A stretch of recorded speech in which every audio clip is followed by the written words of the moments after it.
Maju in the 1950s, soldiers battled to protect the island chain and the rest of Taiwan from a communist invasion.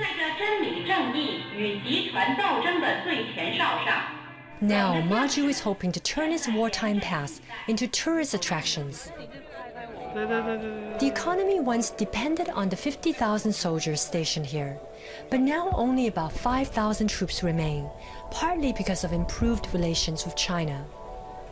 Many of the residents have had to move to mainland Taiwan for jobs. The islands see only about a few thousand tourists a year. They want a lot more, especially those from China, which is only a stone's throw away. We hope Matsu can be built into a resort on the sea that will attract tourists from China and elsewhere. This will stimulate Matsu's overall tourism development.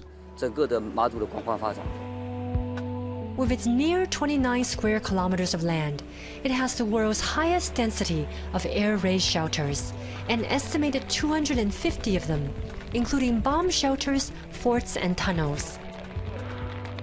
The precise locations of some of them still can't be disclosed because, after all, the possibility of war between mainland China and Taiwan still exists. The two sides have yet to sign a peace treaty. Many of the military facilities have been opened to tourists in recent years. One of them is the Beihai Tunnel, the longest tunnel in Maju. Built in 1968, it was meant to shelter small military vessels from bombardment and bad weather. Unfortunately, the engineers miscalculated the range of tides, and it became unusable. But now it's one of the most popular attractions in Maju.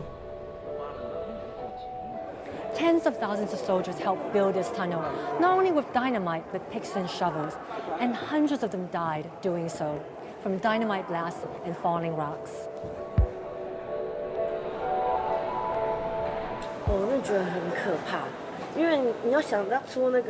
I think those times are really frightening. So many people were sacrificed. I feel we are very fortunate. If it weren't for them, we wouldn't have the happy life we have in Taiwan today.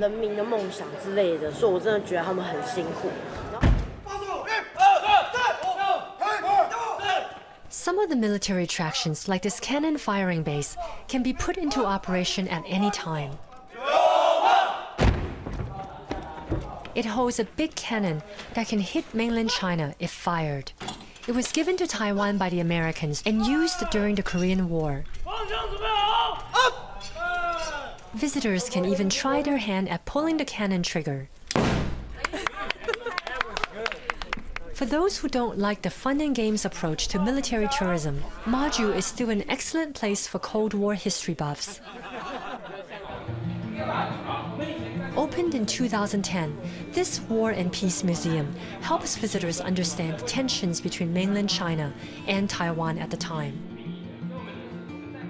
It's quite moving to see that our two sides have ended the hostile situation and our two people's lives are prosperous and happy today. We hope there won't be any war in the future. Most Maju residents, such as bed and breakfast owner Mr. Cao Erlan, welcome Chinese tourists, even though some people are worried that Maju's economy will become too dependent on China. Mr. Cao remembers the war clearly. Everyone was very nervous at the time. We didn't know when the artillery shells would hit and where they would hit, so everyone had an unsettled feeling. The soldiers from mainland Taiwan would cry when they found out they would be stationed in Matsu. They weren't the only ones who cried. We Matsu residents also cried. One day we might be having dinner together as a family, but we didn't know whether we could have dinner together the next day. But perhaps the best example of how Maju is able to move beyond the past is Tunnel 88.